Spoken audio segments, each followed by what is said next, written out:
A bênção, meus mais velhos e meus mais jovens. Estamos aí mais um dia. Desde que começou a enquete, tenho recebido diversas perguntas.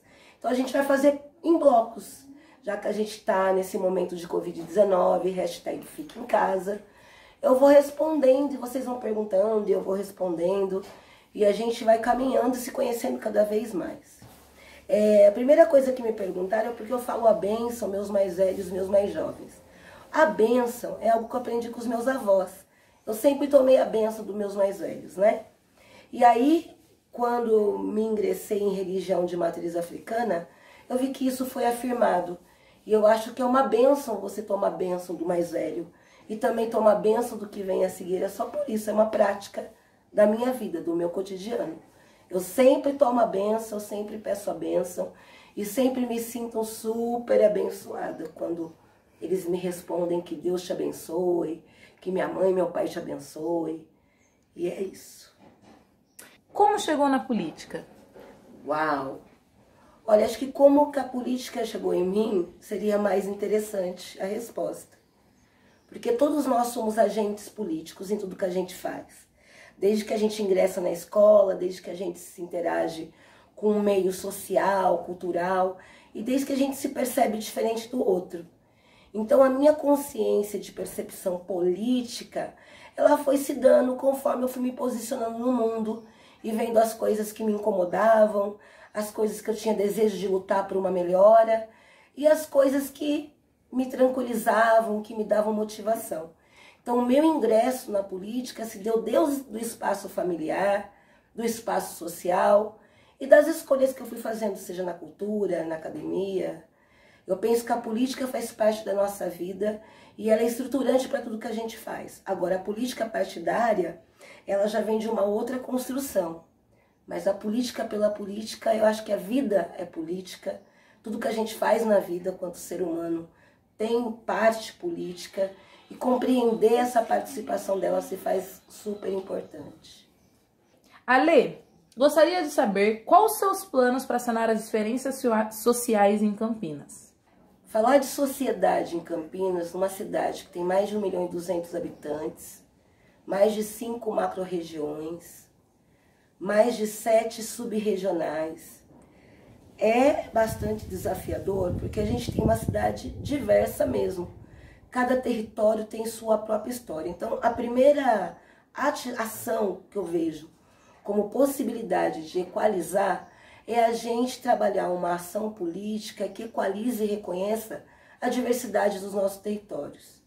A gente tem territórios extremamente vulneráveis, de uma miserabilidade extrema, mas a gente tem também territórios de culturas diversas. Eu penso que se a gente conseguir atrelar a autoestima da nossa sociedade, junto com ações políticas a partir de investimento da cidade, para potencializar as pessoas em seus próprios territórios, a gente consegue construir uma cidade mais humana, igualitária e respeitosa em sua diversidade. Porque a política precisa ser transversal e respeitar as suas próprias diferenças. Por exemplo, a minha grande experiência na região noroeste de Campinas. Só na região noroeste de Campinas, a gente tem uma população de mais de 200.000 pessoas. Muitas delas vindas de muitos lugares e que estão totalmente vinculadas ao trabalho da manutenção da cidade. É onde sai a maior parte do povo que trabalha para manter a cidade e nos subempregos. Então, como que a gente estimula o acesso? Por isso que pensar transporte, que mobilize, né, a mobilidade urbana é extremamente necessário. Por isso que pensar em ações que fortaleçam as ações sociais locais, de empoderamento das mulheres, de empoderamento da agricultura familiar, dentro dos territórios se faz extremamente importante. Pensar a questão da saúde dentro dos territórios se faz importante. Campinas é uma cidade gigante.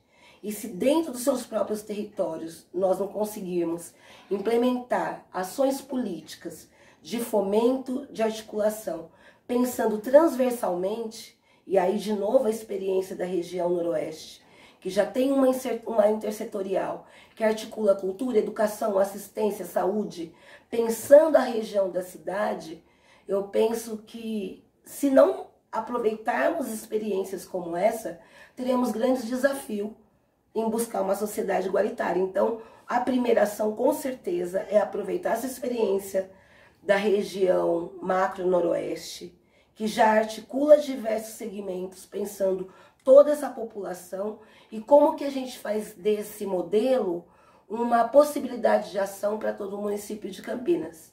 Essa seria uma das primeiras ações que eu tomaria, é aproveitar as ações que já existem e que têm grande potência e que funcionam e deixar isso mais alastrado dentro do município.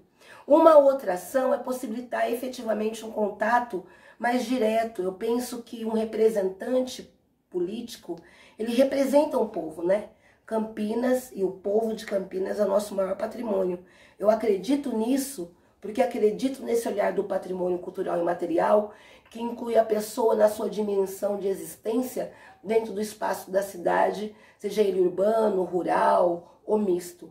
Então, você possibilitar que a população tenha um acesso mais direto aos seus representantes, também vejo algo extremamente fundamental. Nós tivemos já em outros governos progressistas algumas experiências em que o prefeito ia com toda a sua equipe para os territórios ouvir a população. E experiências como essa e outras que estão em curso agora, eu penso que elas devem ser mantidas. Eu acredito numa política que aproveita o que foi feito de bom para dar continuidade e insere perspectivas novas para consolidar e arrumar aquilo que não está legal. Como mulher negra, quais as dificuldades que você encontra para ingressar no meio político? Como mulher negra, você existir já é um grande desafio, quando a gente tem total percepção que na nossa sociedade é a mulher negra que está na base da base, né? É que independente da sua titulação, independente do seu conhecimento, é a que ganha menos de toda a sociedade.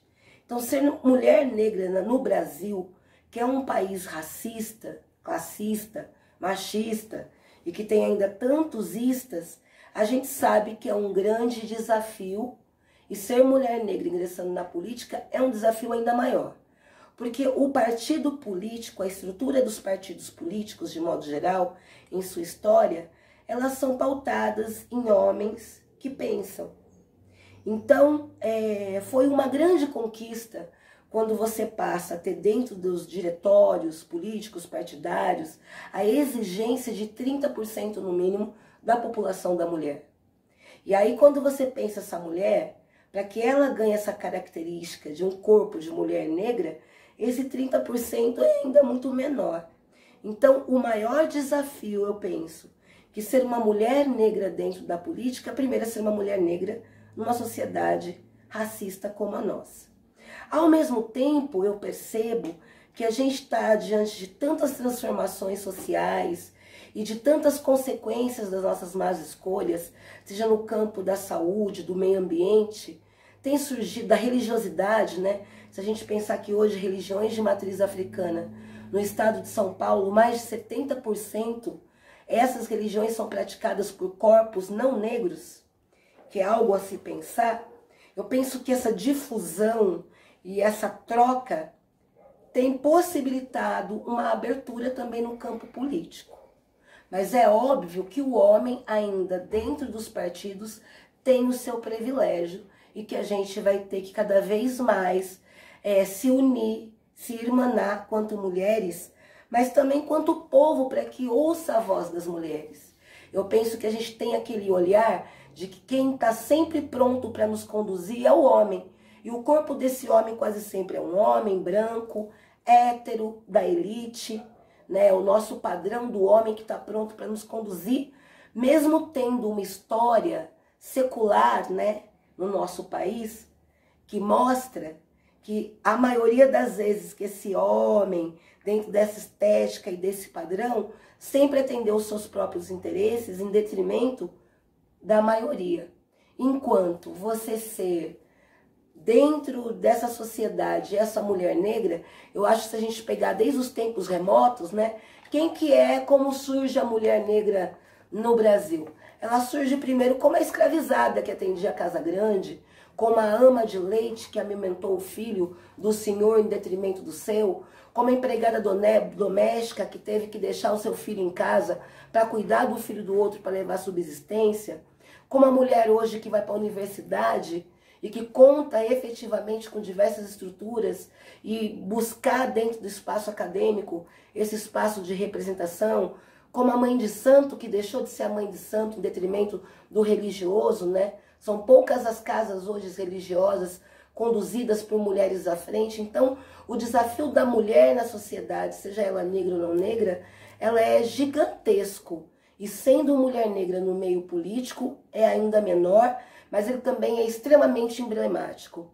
Se pegarmos a história de uma cidade como Campinas, que tem essa sua trajetória que é traçada pelas mãos e corpo da população que foi escravizada negra e que continua ainda hoje subjugada dentro dos territórios mais vulneráveis, né? E você ter um partido político, partidário, que mesmo com todos esses desafios do homem, do privilégio, que se possibilita e se permite por uma pré-candidata de uma mulher negra, eu penso que isso é extremamente simbólico e é uma oportunidade de nós mulheres e de nós povo campineiro deixarmos uma marca nessa história.